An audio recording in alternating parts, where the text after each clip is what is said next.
Voilà, messieurs, bon début de semaine à vous tous qui aimez suivre ce magazine Kiosque. Merci de rester fidèles à votre magazine et de suivre ce débat d'actualité sur Canal Congo Télévision et Radio Liberté Kinshasa. 3 sujets sont retenus ce matin. La sortie médiatique du gouverneur de la ville de Kinshasa, Daniel Bumba, après plusieurs critiques sur la gestion du pays. Eh bien, Bumba semble se reprocher de rien. Il demande encore du temps pour gérer la ville de Kinshasa, pour couvrir tout ce qui ne va pas dans la ville de Kinshasa. En tout cas, vous aurez des réactions de nos invités ce matin. Nous parlerons également de la gestion de la conférence de gouverneurs qui devait se tenir dans la province du Kwilu. La conférence a été reportée pour des raisons logistiques. Nous allons parler avec nos invités. Puis il y a un rendez-vous très décisif ce 4 décembre 2025. C'est la signature de l'accord pour le retour de la paix à l'est de la République démocratique du Congo. Le président Félix Tshisekedi et son homologue rwandais Paul Kagame devront se rencontrer sous l'égide du président américain Trump pour cette signature. Est-ce que cette rencontre aura bel et bien lieu? Il y a l'opposition également, Martin Fayulu, Denis Mukwege, qui s'interroge sur le contenu même de cet accord. Martin Fayulu qui appelle le chef d'État à mettre à nu le contenu de cet accord. On s'interroge également sur le fondement juridique. Pourquoi ce n'est pas passé par le Parlement avant d'être signé à Washington? C'est tant de questions que l'opinion se pose et que vous aurez des réponses avec nos invités de lundi, Joseph Kongolo et Eric Bisselo. Eric Bisselo, bonjour. Bonjour chère Gisèle, bonjour mon cher ami et frère Joseph Kongolo, bonjour aux téléspectateurs de...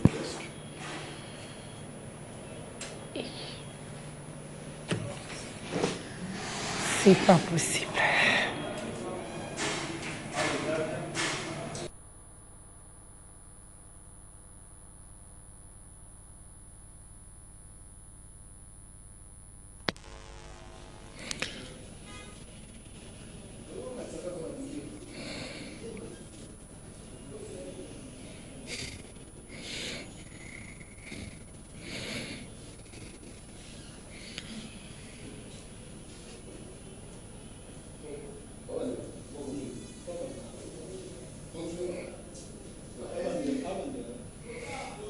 Eh bien, madame, messieurs, nous sommes là pour vous servir à travers votre magazine Kiosque. Et ce lundi 1er décembre, c'est la journée mondiale de lutte contre le sida, le 1er décembre. Et comme chaque lundi, nous sommes avec Eric Bisselo et Joseph Kongolo pour parler actualité en République démocratique du Congo. Actualité, c'est la sortie médiatique du gouverneur de la ville de Kinshasa, Daniel Bumba, par rapport aux critiques porté contre lui au sujet de la gestion de la capitale congolaise. Eh bien, Daniel Bumba semble rien se reprocher par rapport à la gestion de la ville. Il demande encore du temps pour concrétiser les promesses, pour qu'on puisse palper du doigt les améliorations dans la gestion de la ville. Vous aurez la réaction de nos invités à ces sujets. Et puis, autre sujet, c'est le report de la conférence du gouverneur qui devait se tenir dans la province de Kwilu. Eh bien, la conférence a été reportée pour des raisons logistiques. Et pour des raisons logistiques, nous allons en parler avec nos invités. Et puis, autre sujet, c'est le rendez-vous du 4 décembre 2025, un rendez-vous décisif pour le retour de la paix à l'est de la République démocratique du Congo. Félix Antoine Tshisekedi et Paul Kagame devront se rencontrer pour signer un accord sous l'égide de Trump, du président américain. Que cette rencontre aura bel et bien lieu. Et en plus de cela, les opposants critiquent déjà cet accord qui va être signé le 4 décembre. Fayulu dit qu'on doit mettre à nu le contenu de cet accord. Les autres parlent du fondement juridique même de cet accord qui devrait normalement, disent-ils, passer par les parlements. Eh bien, vous aurez des réactions de nos invités à ces sujets, Eric Bisselo et Joseph Kongolo. Eric Bisselo, bonjour. Bonjour chère Gisèle, merci pour l'invitation à ce jour. Je salue également mon ami ami et compatriote Joseph Kongolo. Joseph Kongolo. C'est vrai qu'on est un peu déboussolé. Donc, de surcroît, le micro s'éteint. Donc, ça serait bien que nous commencions dans de bonnes conditions parce que là, ça peut être épuisant. Donc, je salue les téléspectateurs de kiosque, je salue les compatriotes qui nous regardent à travers le monde. Je salue l'honorable Yerere qui nous dit qu'il nous suit religieusement, Joseph Kongolo et moi, dans ces débats d'échange d'idées intellectuelles, non pas dans les insultes ni dans les caricatures.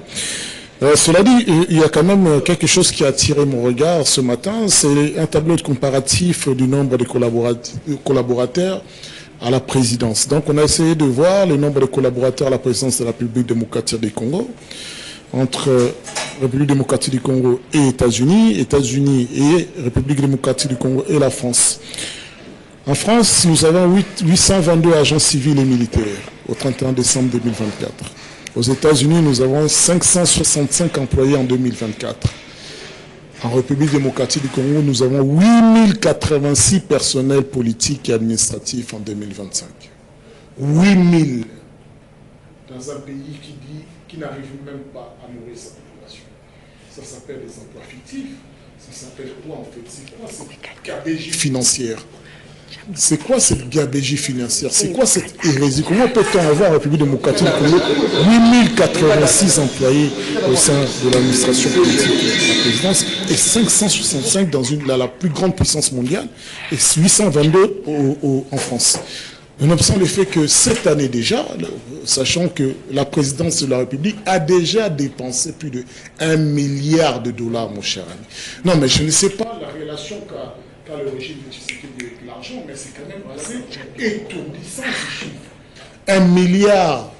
1 milliard de dollars, ce qui sous-entend qu'une grande partie de notre richesse est entre les mains de quelques individus, et ces individus-là n'apporte rien aux Congolais et à la République. C'est quand même assez effrayant. 1 milliard à ce jour, alors que les parlements avaient autorisé plus ou moins 450 millions de dollars à la présidence de la République. C'est ce qui lui a été ouvert pour cette année, comme enveloppe. Mais c'est-à-dire que le respect budgétaire dans ce pays, ce ne sont que des grands mots.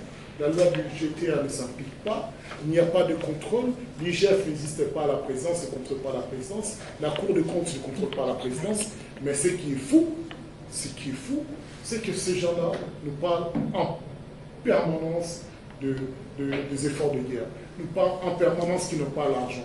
Ils sont en train de parcourir le monde entier pour que mon pays, soi-disant pour que nos réfugiés aient du riz et de l'eau à boire. Mais c'est quand même effrayant. Donc, dans un état sérieux, même la justice, si elle était indépendante, s'intéresserait à ces cas où nous avons 8086 employés, personnels politiques et administratifs à la présidence. Donc, j'étais un peu effaré. C'est vrai que nous ne pouvons pas... ce n'est pas un acharnement, mais moi, tous les jours, nous avons un cas qui ne rentre pas dans le bon sens, qui ne rentre pas dans le processus de normalisation de la République, dans le processus de la démocratisation, dans le processus de la justice en République démocratique du Congo.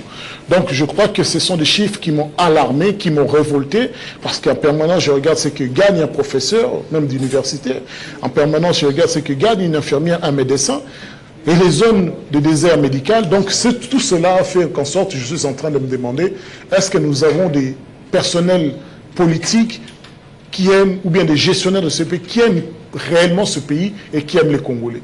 Ça, ce sont les chiffres qui parlent. Ce n'est pas une opposition, ce n'est pas un clan politique, un parti politique, mais c'est quand même l'argent des Congolais. Parce que je n'ai pas souvenance que la présidence de la République fabrique de l'argent.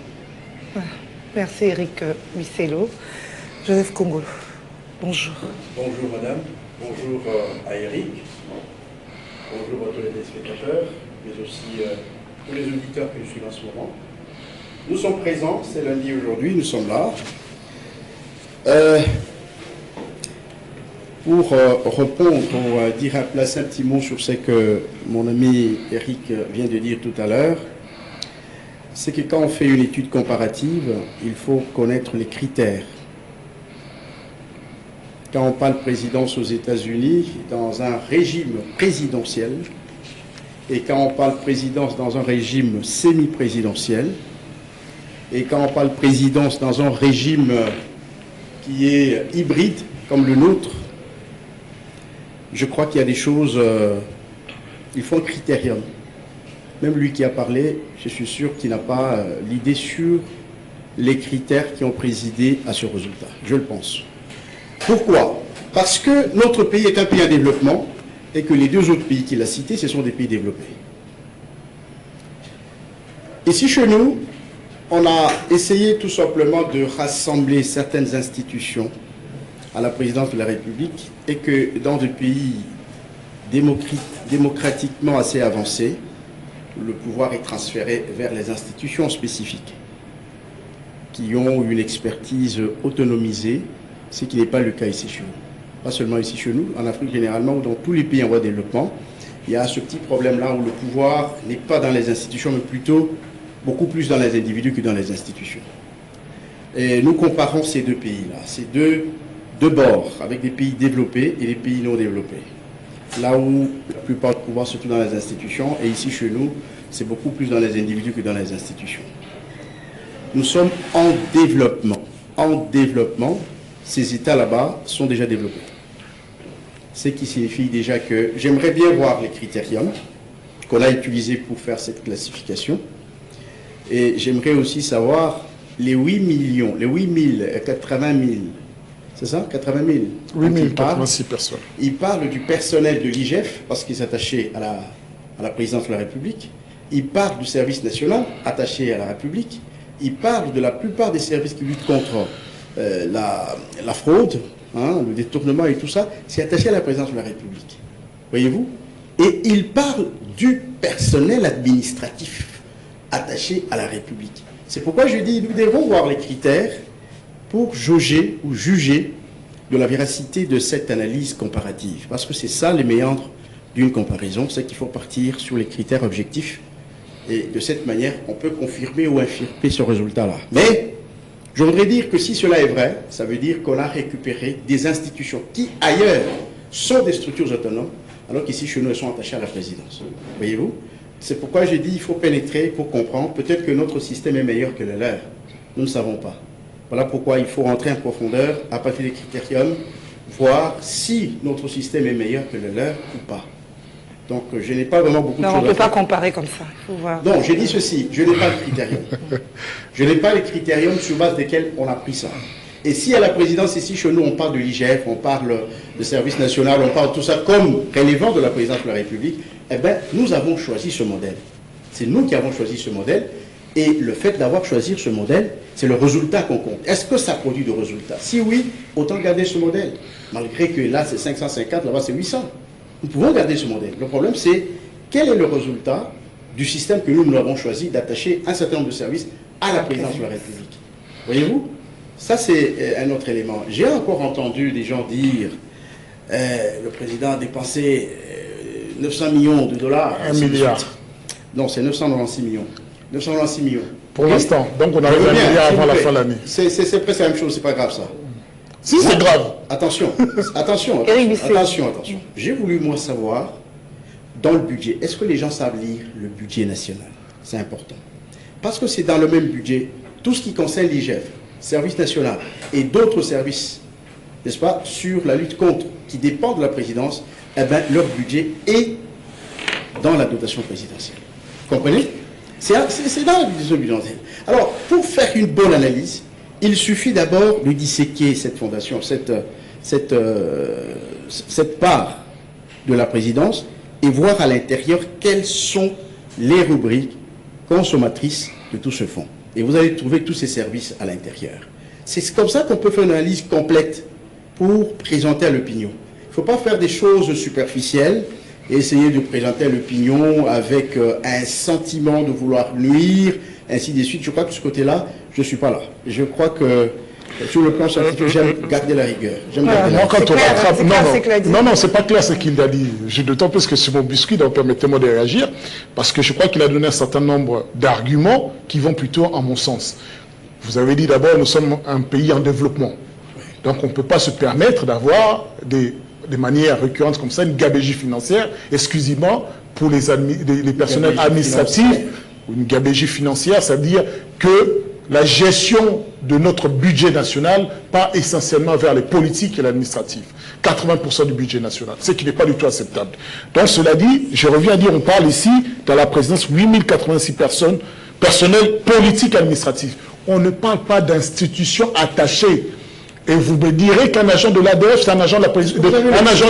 Je vous dis, le critérium est là. On parle des agents politiques et administratifs. Aux États-Unis, on a clarifié, on appelle ces agents, ce sont des employés. Des employés. Donc, à plus forte raison, vous dites une chose, quand on est un pays en développement, on ne peut pas se permettre ce genre de gabegie. De un. De deux, personnel politique et administratif, vous me parlez des services attachés à la présidence. Un agent de l'IGF. C'est du personnel administratif. Un agent de l'IGF ne fait pas partie de la présidence. C'est un personnel. Non, ce n'est pas un personnel de la présidence. Il dit que ce sont des services attachés, agent de l'ANER, qui est le service attaché. On a créé une branche ANER économique, mais ce n'est pas la présidence. Non. Donc, soyons quand même clairs. On est en train de parler des personnels politiques et administratifs. Oui. On n'est pas en train de parler des services créés par la présidence, qui ont un budget bien à part, qui ont une enveloppe bien à part. Non, arrêtez de trouver des excuses là où il n'y en a pas. C'est ça qui est fou. Alors vous êtes en train de dire que ces pays-là qui sont des démocraties, vous avez dit effectivement, ça m'a encore interloqué, ce sont des démocraties, donc ils sont plus stables. Et que nous, ici, vous avez dit effectivement, nous ne sommes pas un pays démocratique, nous ne sommes pas un pays basé sur les principes de droit, parce que là, tout ce que ça... Ben si, vous l'avez dit, puisque vous avez dit que le pouvoir est attaché aux individus. Non, laissez-moi terminer. Il a dit que le pouvoir est attaché aux individus. C'est ça que vous l'avez dit. Ce sont des démocraties bien installées. Vous l'avez mal compris. Vous l'avez dit quoi? Nous sommes dans des pays en développement où l'essentiel du pouvoir n'est pas dans les institutions, mais dans l'individu. Je reviens à dire une chose. Moi, ce que je lis par rapport à la Constitution de la République, par rapport aux lois de la République, le pouvoir n'est pas attaché aux individus. Les institutions qui existent en République démocratique du Congo, elles sont aussi valables que celles qui existent en France et aux États-Unis. Donc, étant donné que vous ne voulez pas en tenir compte, vous voulez créer une nébuleuse en disant que, oui, parce que vous ne respectez pas les règles, vous ne respectez pas la Constitution, donc ce personnel peut faire partie de cette stratégie. Je sais que je ferme cette parenthèse. Merci. Tout n'est pas à justifier, mon cher ami Joseph. Tout n'est pas à justifier.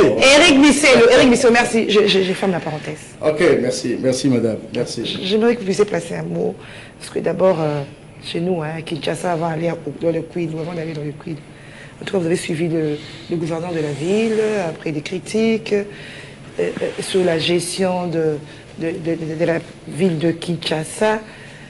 Il demande encore du temps. Qu'est-ce que vous dites? Bien, merci beaucoup, madame. Ce que j'aimerais savoir, c'est quand le gouverneur est allé devant l'Assemblée nationale, il a fait son discours de politique générale. Ok?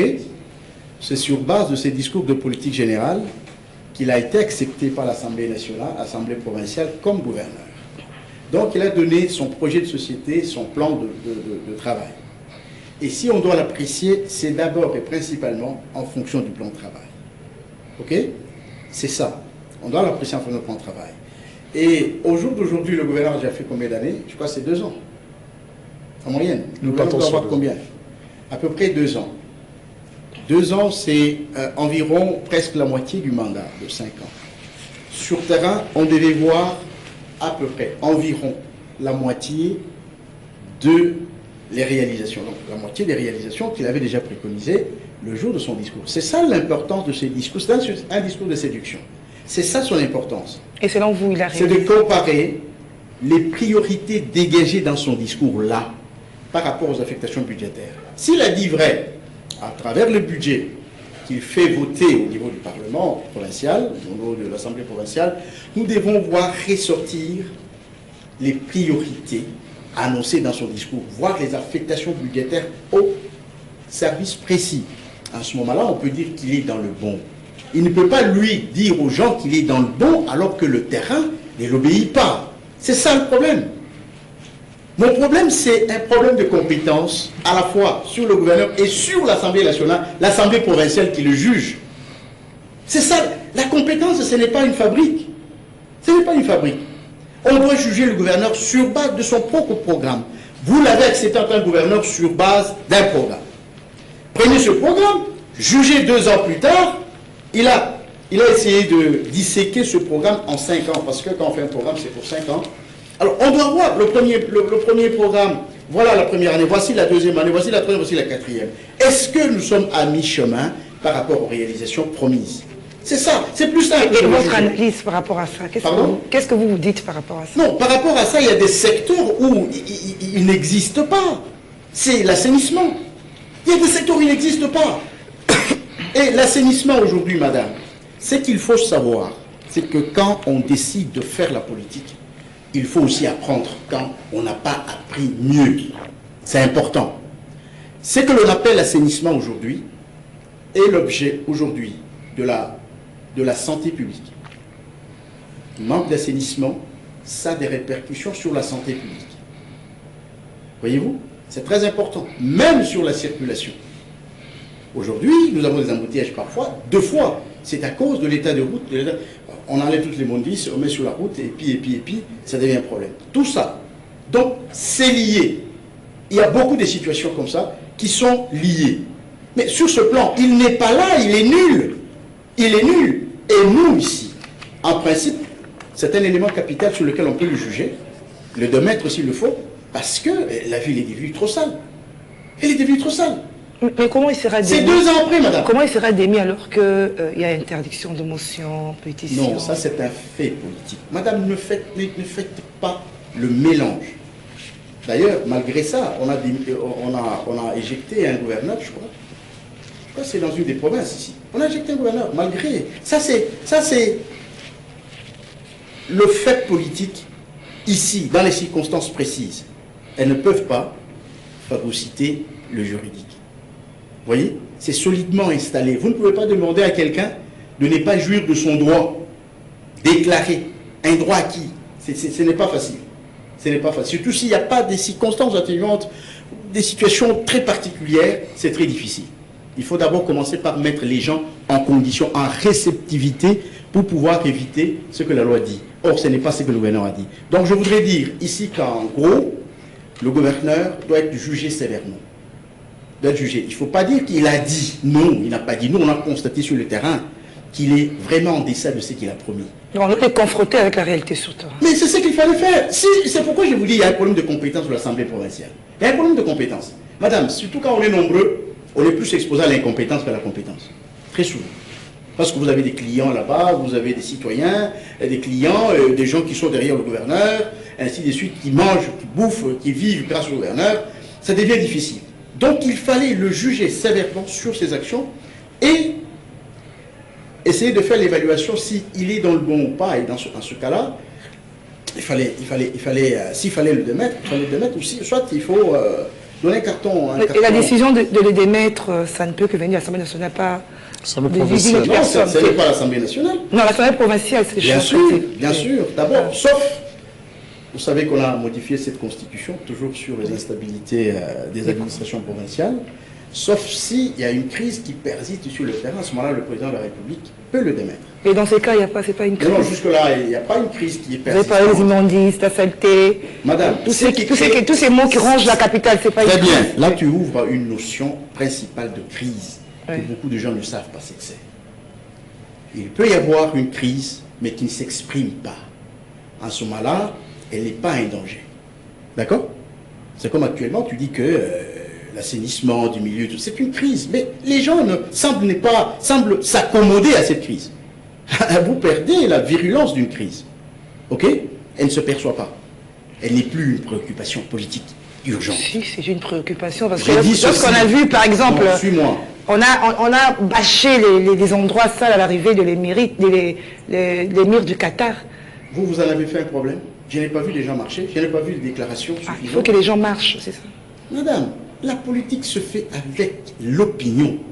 Si vous ne faites pas l'opinion, vous allez rester... Regardez le temps de Mobutu. Nous n'avions pas rien fait, nous avons fait 32 ans sous la dictature. Parce que vous n'avez rien bougé, vous n'avez pas sollicité, vous n'avez pas demandé. C'est ça, la demande politique, c'est ça qui est vraiment la matrice d'une crise politique. Non, Joseph dit... Vous n'avez pas exprimé votre demande politique. À ce moment-là, la crise reste couverte. Alors, il faut que la crise s'ouvre.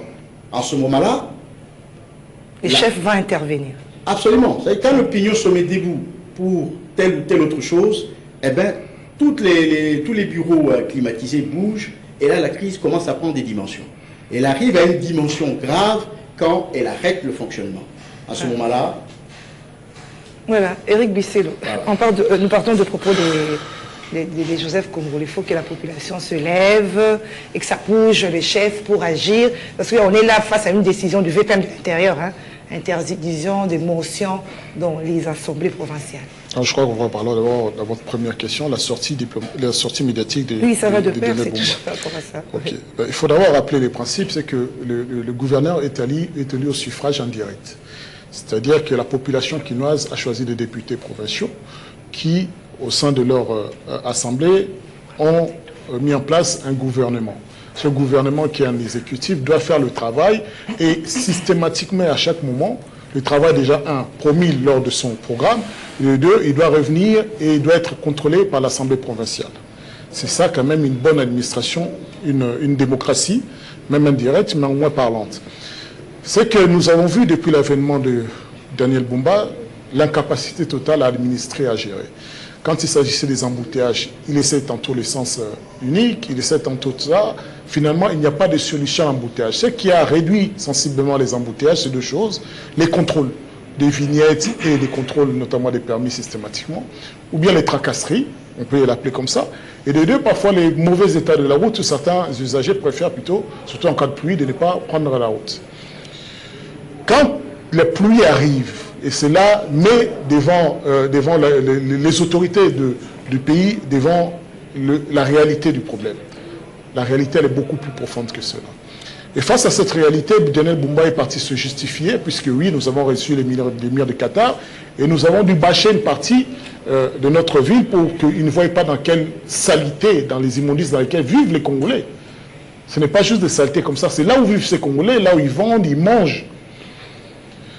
Et bizarrement, moi je pensais avoir dans les ondes de la radio, Top Congo, le gouverneur de la ville-province de Kinshasa. Mais ce que j'ai entendu et vu, c'est le gouverneur de la ville en charge de la voirie, assainissement et TPR. Un gouverneur qui justement n'a fait que parler de l'assainissement. Ce n'est pas de sa faute, ça fait 40 ans d'inaction de ses prédécesseurs qu'il essaie de corriger.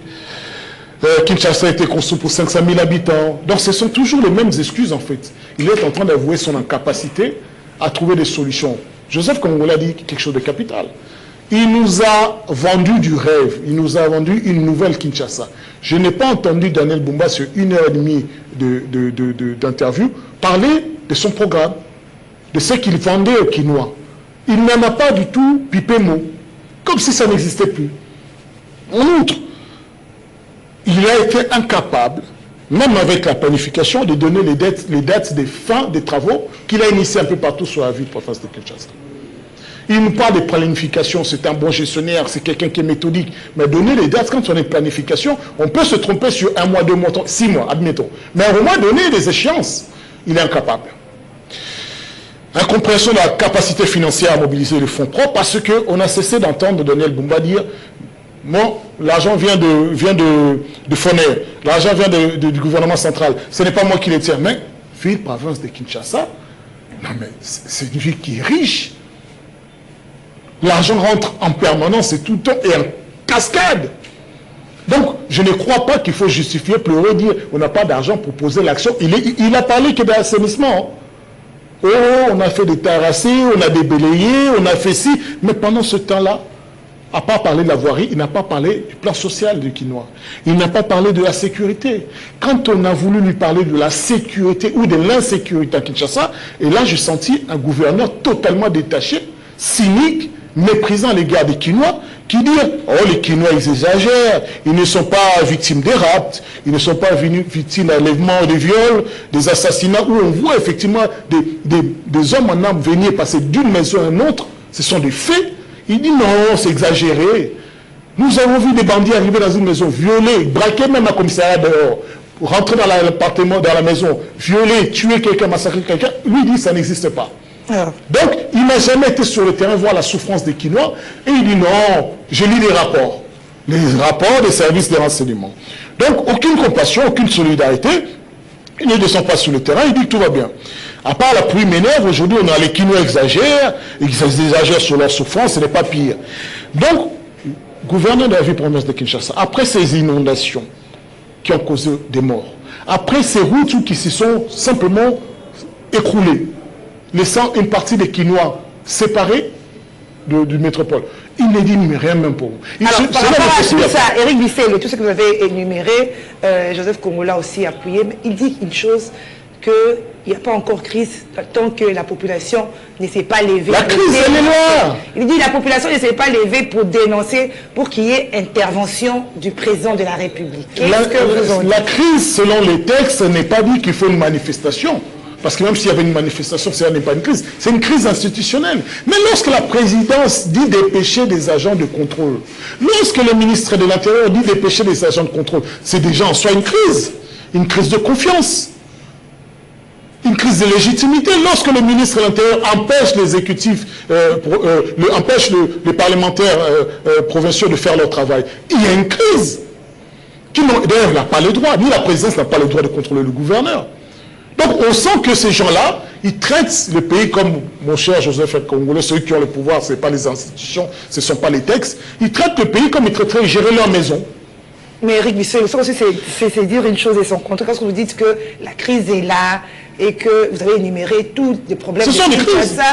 Et que nous sommes face à une décision du VPM de l'intérieur, de la présidence n'a qu'à agir, comme a dit. Non, la présidence, oui, mais la présidence n'agit pas, peut agir, effectivement, nous avons vu. Même dans l'illégalité, ils agissent. Kiabouya, il a été rappelé ici, le gouverneur a été rappelé à Kinshasa, on les a fait asseoir en violation totale de leurs droits et de leur liberté. Ils sont là, ils n'exercent plus. Sans raison. Vous attendez quoi par rapport à Dadem Boumba? Moi, j'aurais un minimum, c'est au moins de s'adresser à l'Assemblée provinciale, d'expliquer, de montrer, moi j'attendais surtout de montrer de la compassion, qu'ils nous disent que c'est que ce programme, où est-ce qu'il en est son programme, qu'est-ce qu'il nous vend, il ne nous vend rien. Si ce n'est qu'aujourd'hui il est constaté à la voirie, et il dit qu'il a encore 3 ans et demi pour traiter ces problèmes de voirie. Donc à un moment, tout soit quand même sérieux. La crise, elle est alimentée par la présidence de la République, la crise, elle est alimentée par le ministre de l'Intérieur, c'est-à-dire on amène les crises des DPS dans les institutions de la République, et c'est pour ça qu'ils ne considèrent pas que c'est une crise, c'est leur manière de fonctionner. D'être toujours attentonnant. Mais le problème en est que ça a une répercussion dans la vie des Congolais. Tous ces poubelles, tous ces saletés, tous ces autres que nous voyons, il y a des Congolais qui sont aujourd'hui dans les hôpitaux. Il y en a qui sont morts. Un gouvernement n'a même pas pipé, pas un mot de condoléances. Comme s'il administrait des moutons. Comme si le Quinois n'avait pas de valeur à ses yeux. Justement, je vous ai posé la question, vous attendez quoi? Moi, j'attends déjà ceux qui ont la capacité d'agir, c'est-à-dire les députés provinciaux, n'écoutent pas du tout les équilibrations du ministre de l'Intérieur, qu'ils agissent, qui mettent... qui ne suivent pas la décision. Qui suivent, mais ils ne peuvent pas le suivre, c'est une décision illégale. Ils ont complètement le droit de se lever contre cette décision et de démettre Daniel Boumba. Ou pire encore, le chef d'État, s'il veut éviter à ce que le chaos s'installe partout, ben, qu'il mette sous tutelle Daniel Boumba. Je ne sais pas qu'est-ce qu'il doit faire. Au mieux le débattre, sinon c'est une crise persistante entre l'Assemblée provinciale et le gouverneur. Donc, mais en tout cas, je n'ai pas vu le gouverneur d'une grande métropole comme ville-province de Kinshasa, mais je vis vraiment un ministre du gouvernement provincial qui est là pour nous parler de l'ITPR, qui nous parlait pour des routes secondaires. Il ne voulait pas rentrer dans d'une province à une autre, Joseph Kongolo, la province du Kidou. La conférence de gouverneur a été reportée. On parle de raisons logistiques. Ça met à nu une province abandonnée, parce qu'on dit là-bas, il n'y a même pas des hôtels, il n'y a même pas des endroits pour recevoir ces gouverneurs qui devaient, les autorités, les politiques devaient y aller. Bien, je reviens d'abord sur ce que mon ami Bisselo a dit. J'ai dit qu'il n'y a pas un état du droit, il n'y a qu'un état de droit, parce que le droit ne peut pas codifier les gestes et comportements politiques. Ce qui veut dire que dans la plupart des cas, quand il y a choc entre le juridique et le politique, c'est le politique toujours, souvent, qui l'emporte. Pourquoi le ministère de l'Intérieur est allé contrôler Boumba? Et c'est avec raison. Là, il y a une filière politique, même si elle n'est pas juridique. Parce que la plupart de financement de tous les projets, la plupart, viennent du gouvernement central. Et sur les provinces, la tutelle est du ministère de l'Intérieur. Voilà pourquoi c'est le ministre de l'Intérieur qui peut faire ce contrôle. Ce n'est pas un contrôle contraignant, c'est un contrôle politique. C'est un contrôle politique sur les réalisations, sur le fonds que le gouvernement a libéré en faveur du gouverneur. Donc c'est normal et logique. Et ça, c'est purement politique. Et ça existe, c'est faisable et réel. Donc, pour Bumba, je voudrais clôturer par dire que, au-delà, il y a des impondérables. Il les a cités, ils sont à deux. C'est d'abord les fautes d'ordre structurel. La ville, dans son développement, n'a pas respecté les normes à partir de ceux qui ont procédé le régime actuel. Difficile de corriger. On n'a pas, non, je dis, oui, difficile, mais pas impossible. On n'a pas respecté les normes. Plus de 50 ans plus tard, on n'a jamais vu cette ville. Regardez aujourd'hui ce que Félix est en train de faire. On est en train de refaire la redistribution de l'eau sur l'ensemble du territoire, avec des tuyaux appropriés. Et ce sont des routes qui sont détruites pour mettre les grands tuyaux et faire la véritable redistribution d'eau sur l'ensemble de la ville, et dans tous les coins et recoins. C'était un travail qui ne devait pas être fait par le régime 60 ans après. Non. Parce que la ville n'a pas pris des dimensions il y a 5 ans. La ville a pris des dimensions il y a plus de 10 ans. Mais les services sociaux n'ont jamais suivi. Et c'est par là aussi que Félix a commencé. Regardez, les routes sont détruites parce qu'on doit faire passer des grands tuyaux. C'est ça les travaux fondamentaux d'une ville. Une ville existe par ses installations, les mécanismes d'évacuation d'eau, de distribution et d'évacuation d'eau de pluie, d'eau usée et tout ça. Si toutes ces choses n'existent pas, la ville n'existe pas. La preuve est qu'aujourd'hui, il y a partout. Quand il pleut, nous pleurons des morts. C'est à cause de ceux-là qui ont bouché les canaux d'évacuation d'eau. Ils ont construit des immeubles dessus. C'est à cause de ceux-là qui construisent là où il ne faut pas construire. Et même les réserves d'eau du fleuve, on a construit des maisons là-bas, la baie de Galima. C'est quand le fleuve est plein, il refoule de l'eau. Quand il refoule de l'eau siège dans les poches. Vous avez construit. Donc demain, quand le fleuve va refouler de l'eau, effectivement, il y aura encore inondation, il y aura mort, on va crier encore à l'État. Donc il y a beaucoup de fautes d'ordre structurel qui ont été commises sur la ville de Kinshasa et qui demandent suffisamment de moyens, beaucoup de courage politique, un soutien d'ailleurs politique du président de la République pour pouvoir casser et mettre les choses en ordre. Merci. Je crois que c'est ce qui manque. Alors, le quid. Bien, la ville, vous savez madame, c'est depuis les années 60, après l'indépendance, je n'ai pas vu. Dans le Katanga où j'ai grandi, je suis né et grandi, madame, dans le Katanga où je suis né et grandi, j'ai fait le transport dans toutes les brousses du Katanga. Je n'ai pas vu l'État intervenir. Je n'ai pas vu de route arrangée par l'État. Par contre, nous les camionneurs, nous avons eu à créer nos propres routes. Nous avons eu à créer nos propres routes. Deuxièmement, j'ai été dans le Grand Kassai, je n'ai pas vu une route arrangée. Vers les années 90. Je n'ai pas vu une seule route arrangée. Une seule route, il n'y en avait pas. Donc c'est la même chose dans le Bandundu, dans le Katanga, dans le Bandundu, dans toutes les provinces de la République. Depuis 60, je n'ai pas vu des routes de dessert agricole arrangées, des routes nationales arrangées. Je n'ai pas vu ça. Ça n'existe pas. Alors, vous voulez qu'aujourd'hui, parce qu'on doit aller faire la conférence des gouverneurs dans le Bandundu, que le Bandundu soit développé? Non. Je crois par contre que le seul gain de loger une conférence des gouverneurs, c'est de bénéficier de ces quelques infrastructures. C'est pour bénéficier de ces infrastructures. C'est ça l'objet. Parce qu'aujourd'hui, le président de la République sait qu'il n'y a pas d'aérodrome, sait qu'il n'y a pas de route, sait qu'il n'y a pas ceci, qu'il n'y a pas cela, alors qu'on doit y aller. Le gouvernement central a défalqué de l'argent pour ne fût-ce qu'arranger quelques infrastructures qui peuvent aider à ce que la conférence ait lieu. Et pendant même la conférence, le président de la République doit circuler dans cette province-là pour prendre les problèmes à la base. Regardez à Tanganyika ce qui a été fait. Le président, c'était à Tanganyika, tu te rappelles? Le président, on a arrangé la route Manono, on a lancé les travaux de l'avenue principale de Truc qui était inondée. On est en train de reconstruire le quai du lac, le quai, notre port au niveau de Kalemi, on est en train de construire. Donc, ils ont bénéficié de certaines infrastructures, certains services de l'État, du fait d'avoir logé seulement cette conférence. C'est-à-dire que partout, s'il n'y a pas conférence, on ne construit pas. Non. C'est ce que vous Il voulez y a eu dire. 145 territoires, on a construit. Je vous parle de la conférence. Je ne vous parle pas des autres. Dans les 145 territoires qu'on a construit, il n'y avait pas de conférence. Je voulais vous dire ce matin que la conférence elle-même, ça peut être un gain pour la province qui loge la conférence, parce qu'au-delà de ce que le gouvernement fait sur l'ensemble du territoire national, au moins peut bénéficier aussi de quelques services, n'est-ce pas, du gouvernement central à partir de la présence de le gouvernement dans cette province-là. Voyez-vous, vous savez que le président doit aller dans le Bandundu, mais il doit donner du courant à nos amis de Bandundu. Parce qu'il n'y en a pas. Les travaux, non, c'est-à-dire qu'il y en a.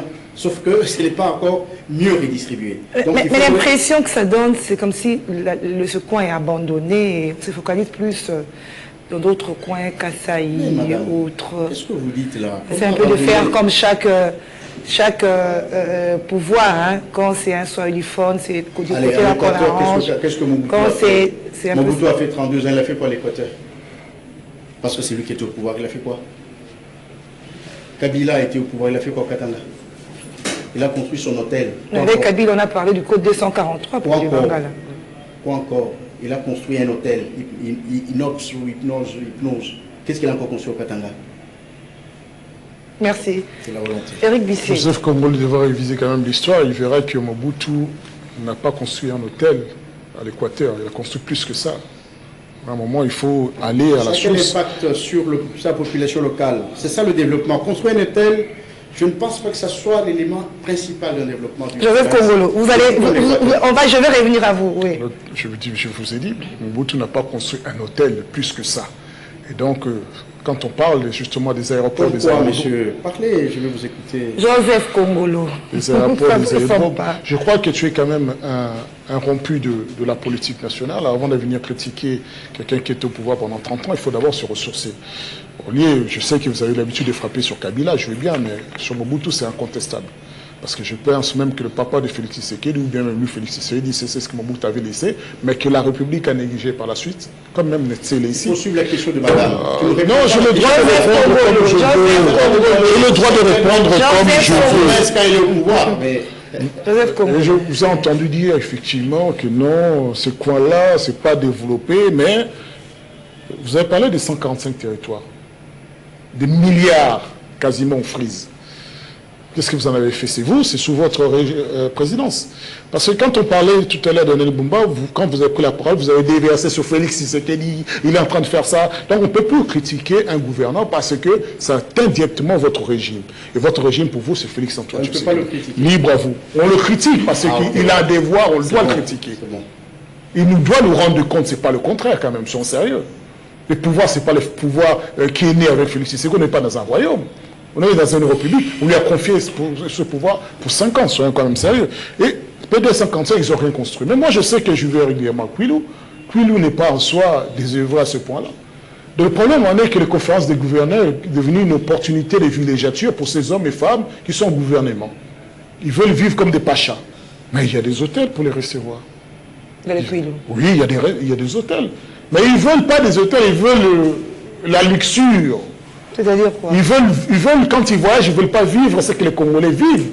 Vous avez même dit quand il a entendu. Oui, il faut que le président parcourt, donc si c'est visite, s'il n'y a pas les moyens, il n'y va pas. Mais le président a un devoir en permanence de voir comment vivent les Congolais. Il a un devoir, le gouvernement a un devoir à l'endroit des administrés, c'est-à-dire les Congolais qui sont là-bas. Donc vous n'allez pas les voir parce que ça ne remplit pas les standards de 3 étoiles, 4 étoiles, 5 étoiles. Vous voyez qu'ils ne sont pas sérieux ces gens. Et alors que moi je reviens que la conférence des présidents fait l'objet de l'article 200 de la Constitution de la République. Conférence de gouverneurs. Conférence de gouverneurs. Et je reviens juste à dire aussi que quand vous dites de manière tout à fait erronée et faux que l'action politique peut effacer l'état de droit. C'est que moi je sais une chose, les dispositions légales en place veulent que le gouverneur ne soit contrôlé que par la Cour des comptes, l'IGF et l'Assemblée provinciale. Vous le ramenez, non? Le ministre à l'Intérieur, il peut contrôler les finances ou bien l'action du gouverneur de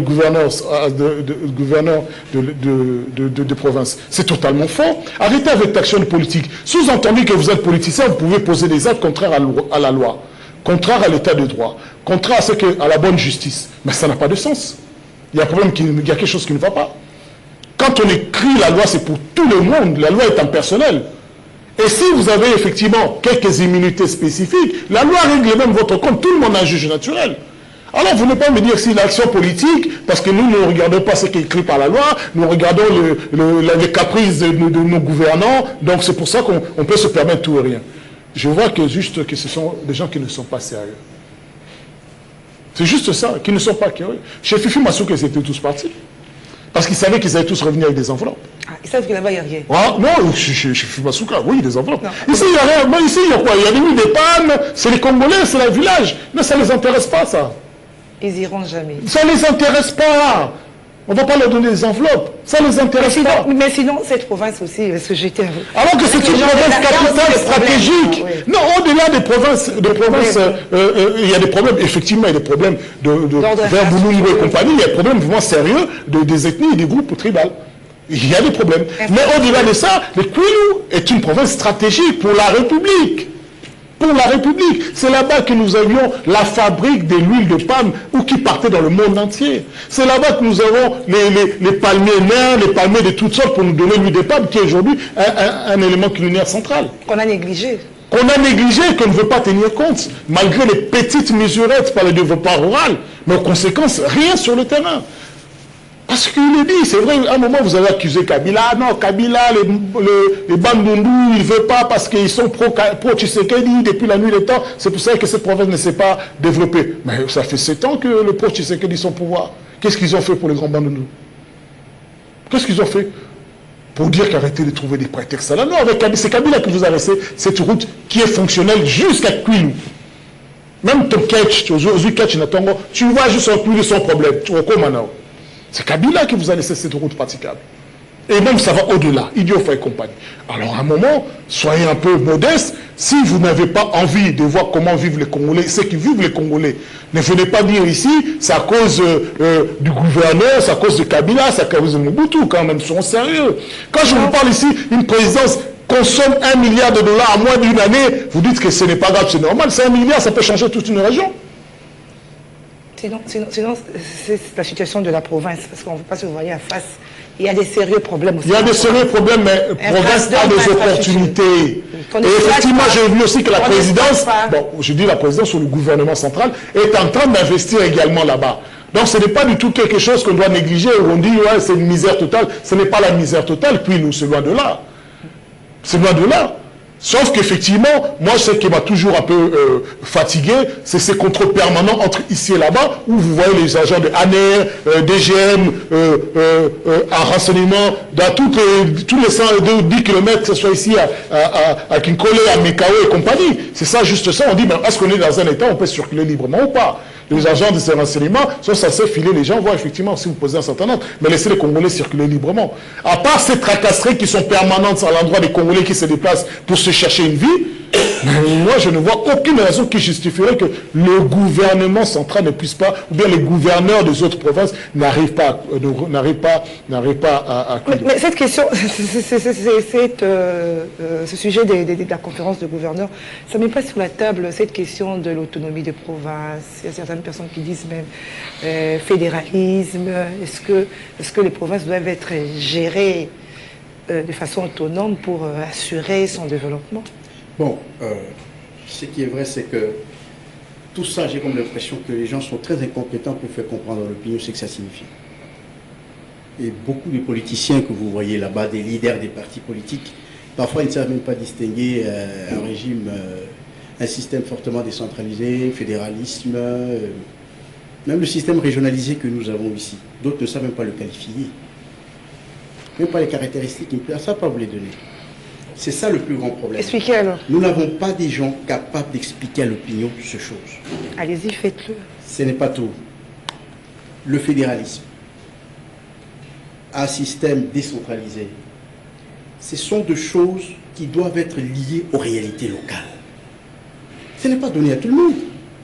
Ce n'est pas donné à de petits États comme ça, vous avez le fédéralisme, généralement. Ce ne sont pas des petits États, ce sont souvent des actes, généralement, ce sont des vastes, comme la RDC, comme le Nigeria, des grands États où il y a plus le fédéralisme. Et dans de petits États, ce n'est pas approprié, vraiment, à moins qu'il y ait des cas spécifiques. Donc ça doit être étudié. Ça doit être étudié. Nous avons, vous savez qu'en la Première République, nous avions des fédéralistes et des unitaristes. Quand les fédéralistes, ils se sont battus et ils n'ont pas eu cause... ce sont les fédéralistes qui ont gagné les choses. Madame, nous sommes dans un pays fragile. Nous n'avons pas construit une nation. Nous sommes dans une proto-nation. Une nation en devenir. Parce que vous avez qu'à envoyer... Les Balbas sont au pouvoir. Les Balbas... Non, c'est Félix qui est au pouvoir. Ce ne sont pas les Balbas qui sont au pouvoir. Ce sont les premières choses. Quand vous êtes capable d'appeler un chef papa, papa, non. Il s'appelle chef, il s'appelle monsieur tel, il n'est pas papa. Il y a une charge sentimentale qui accompagne et très souvent, ça vicie même la prise de décision.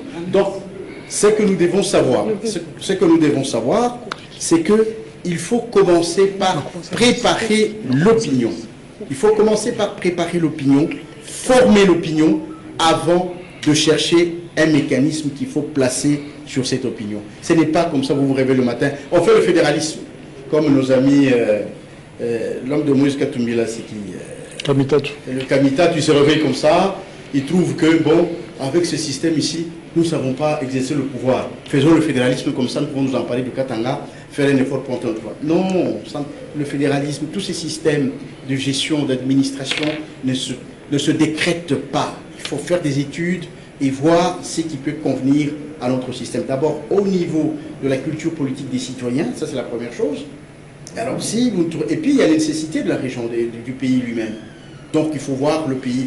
Donc il y a beaucoup de critères, madame, ce n'est pas aujourd'hui. C'est pas aujourd'hui. Hein. Il faut travailler en profondeur. Les partis politiques font quoi? Vous savez qu'ils ont aussi la charge de faire ça, une des fonctions, d'encadrer les trucs, de former, d'informer. Est-ce qu'ils le font? Ils ne le font pas. Aller dans des partis politiques. Combien de fois ils forment les gens? Sinon, vous êtes d'accord avec ce qu'a dit Eric, et les gouverneurs, les politiques ont refusé d'aller au Lukulu parce que là-bas, ils n'ont rien. Non, ils n'ont pas refusé. Dans le Katanga, ils sont rentrés avec des paquets. Non, c'est ce qu'Eric a dit. Hein. Ne transformez pas l'information. On n'a pas... Il retarde On ça. a trouvé tout simplement que dans le processus de rénovation de certaines infrastructures des bases, il n'y a pas suffisamment de temps pour que cette conférence se tienne à la date proclamée. OK? Donc, on va reprogrammer ça, peut-être le mois prochain, ou peut-être... les temps d'arranger les infrastructures. Mais on est en train de le faire, justement. C'est pourquoi nous visons que la province a un problème. Voilà. On ne l'a pas rejeté. Ça, c'est la première chose. Deuxièmement, il faut faire très attention. Je vous ai dit que c'est depuis 60 que toutes ces provinces n'ont jamais vu un tracteur pour venir arranger la route des certes agricoles. Toutes les provinces. Je te dis, moi j'étais au Katanga. C'est là où je suis né. J'ai fait le transport dans tout le Katanga. Je connais tout le Katanga de A à Z, dans toutes les communes, tous les territoires. Je connais le Kasaï, presque le Grand Kasaï, presque tous les territoires, sauf peut-être le Sanko où je n'ai pas été. Je trouvais des routes nationales n'existent plus, ce sont les véhicules eux-mêmes qui ont formé des routes à l'intérieur. Et c'est depuis longtemps, depuis les années 90. Merci. Alors dire qu'il faut qu'aujourd'hui tout cela soit fait parce que moi je crois que c'est avoir de mauvaise foi.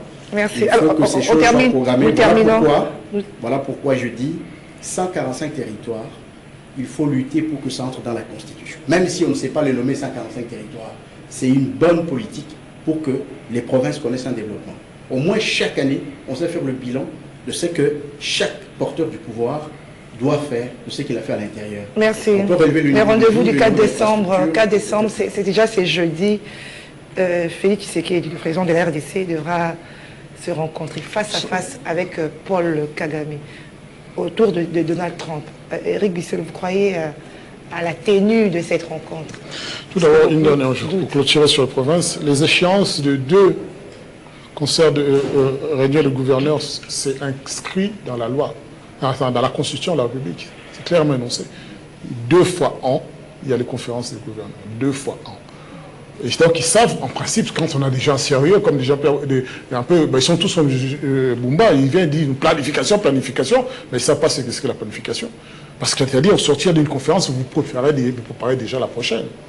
C'est ça que ça veut dire. Et ça produit quoi, toutes ces conférences qui sont en principe, c'est justement ça, les échanges qui devraient y avoir, des communications, des idées pour permettre à ceux que voilà, ce que nous faisons, ce que nous pouvons faire, améliorer. Maintenant, eux, ce qu'ils en font, je n'en sais rien.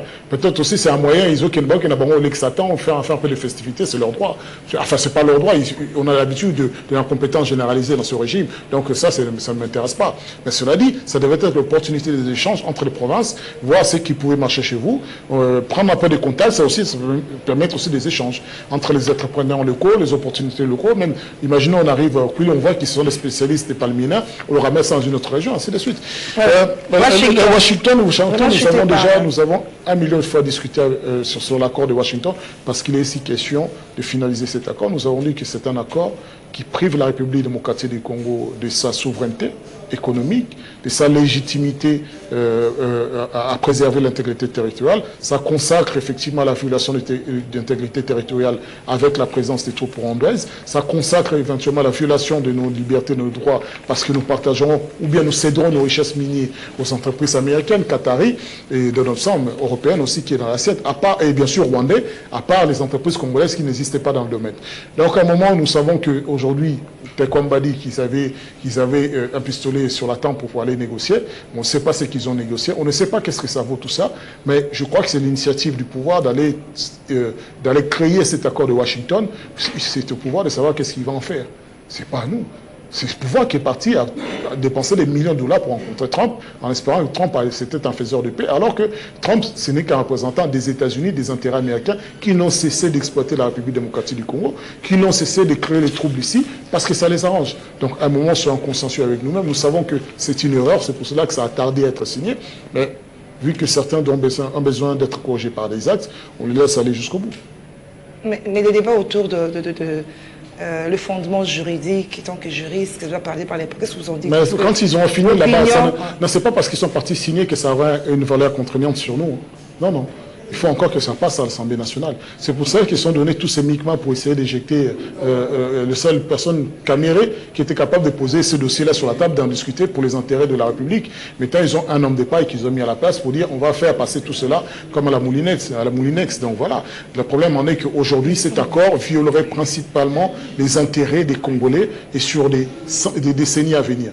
À un moment, si nous ne nous réveillons pas, nous allons nous réveiller en ayant non plus des Rwandais qui vont nous diriger, mais également, vous allez voir, comme nous avons vu avec des Chinois qui vous tapent, des Qataris qui vont nous faire ceci ou cela. Bientôt des entreprises américaines avec l'armée américaine ou bien avec les gardes, les mercenaires américains sur le territoire national. Voilà le foutoir qui nous attend. Voilà, Joseph Kongolo. Je crois que quand j'entends Eric, je vois un intellectuel qui parle, mais le fond n'est pas l'écho de la réalité. C'est ça le problème. Le fond ne reflète pas la réalité du terrain. Je crois que c'est la première fois, depuis 30 ans, qu'un chef de l'État a amené le dossier de l'agression de la République démocratique du Congo par le Rwanda. Il a internationalisé aujourd'hui. C'est un dossier qui est dans toutes les diplomaties du monde, dans tous les bureaux, on parle de ce projet aujourd'hui. C'est ce qui a donné du tonus pour arriver à l'étape où nous sommes aujourd'hui. C'était jamais arrivé. Jamais arrivé. Et là où nous sommes arrivés, je crois que le Congo a exprimé sa volonté et renforce sa souveraineté parce qu'aujourd'hui le Congo est au cœur de la diplomatie internationale en capitalisant pratiquement nos atouts, les minéraux, la forêt. Nous le sommes aujourd'hui. Aujourd'hui, il faut faire avec le Congo. Le Congo devient une carte maîtresse. Il ne faut pas que les gens pleurent, se trompent. La diplomatie, ce n'est pas ce que vous croyez là-bas. Oh, la diplomatie n'a pas produit. Vous voulez la produire, vous donne le matémé. Ce n'est pas ça. Non, mais que la paix revienne. C'est ce que les gens croient. Voilà, très bien. La paix est en route pour le Congo. Vous rassurez l'opinion. Je le dis, la paix est en route à cause de cette diplomatie. Vous savez qu'est-ce que nous avons hérité comme armée. Vous le savez. Tout Congolais le sait. Et aujourd'hui, c'est sans cette armée-là, sans cette armée, que la guerre s'est arrêtée d'abord. Maintenant, nous voulons y mettre fin. Vous devez le savoir. Mais comme Martin Fayot dit, par exemple, qu'il faut mettre ça à nu, le peuple doit savoir qu'est-ce que le chef est en train de signer. Qu'est-ce que vous dites? Lui, il est politique de premier ordre. Comment n'était-il pas capable de pénétrer ce texte avant qu'on aille le signer? Je vous ai dit, madame, plusieurs sont là, des leaders de premier niveau. Il n'a pas su pénétrer toutes les négociations pour connaître la quintessence. Il attend qu'on les publie, lui, comme nous. Madame, qu'est-ce que vous voulez? Qu'est-ce que vous voulez? C'est lui aujourd'hui qui devait nous dire, voici la faiblesse de ces accords. Ça. Il ne sait pas le dire. Il attend que nous tous, nous puissions le découvrir ensemble. Attention, madame. C'est ça la politique, madame. Vous voulez être grand. C'est-à-dire que lui, il a accès Si à... vous voulez être grand, soyez grand. Anticipez des Merci. choses. C'est malheureux que ça vienne de lui. C'est malheureux que ça vienne de lui. Ça, je lui dis. Merci. Le rang qu'il se donne, ce n'est pas le rang d'attendre ce texte avec nous pour l'apprécier. Lui devait pénétrer bien avant. Il a fait le tour voilà. du monde. Malheureusement, il a Merci pas eu. Joseph Donc, Kongolo. madame, il faut apprécier La cette technique action nous fait diplomatique. pression. Le 4 décembre, nous souhaitons que Kagame soit là. Il peut ne pas être là, hein, parce qu'il sait que... Ça sera signé s'il n'est pas là. J'ai dit ceci, nous souhaitons que Kagame soit là. Oui. Il peut se donner une fausse maladie. Il peut se créer un faux coup d'État chez lui. Nous connaissons. Il Mais peut vous êtes créer un sûr, faux coup d'État. vous êtes sûr Madame. qu'il sera là? Moi, c'est C'est pas évident. ça mon problème à moi. Mon problème, c'est le 4 décembre, le président Félix sera aux États-Unis. Il faut que Kagame soit là. S'il vous plaît, nous souhaitons qu'il soit là. Parce qu'il peut se donner une fausse maladie. Il peut dire qu'il y a un coup d'État, on a tenté un coup d'État. Et quelle sera la suite? Vous ne voulez pas y aller. Ah. S'il n'est pas là, on ne signe pas. Madame, ça se fait en Angola. Qu'est-ce qui vous étonne? En Angola, il a fui. Pourquoi ça vous étonne? Ça peut se reproduire aujourd'hui. Et ça sera comment la suite? Sans Parce lui, qu'il la signature sait. sera... Non, mais madame, il faut qu'elle signe. Pourquoi vous dites que sans lui? Nous voulons bien qu'il soit là. Parce Merci. que, madame, en signant ces textes, c'est une corde à la cou. Eux, M. Bissello et les autres qui croient que nous, on a perdu, on a bradé, on a fait ceci, ils comprendront très facilement que nous n'avons pas perdu, que nous n'avons pas bradé. Merci Par Joseph contre, Kongolo. nous remontons sur le plan diplomatique, sur le plan économique et sur d'autres plans. La RDC aura sa voix dans la vie du monde. Voilà, nous allons revenir avec ce sujet mercredi, parce que, D'accord. ou vendredi. Vendredi, c'est après la signature. D'accord, ok. Voilà, nous allons revenir avec ce sujet et que nos téléspectateurs prennent leur mal en patience, parce que nous attendons la signature pour en parler davantage. Merci Éric Bissello. Un réel plaisir. Merci Joseph Kongolo, merci à madame. vous, fidèles téléspectateurs et auditeurs du magazine Kiosque. Merci à l'équipe technique, au coach de Monthierry. Je vous retrouve mercredi avec le même plaisir. Au revoir.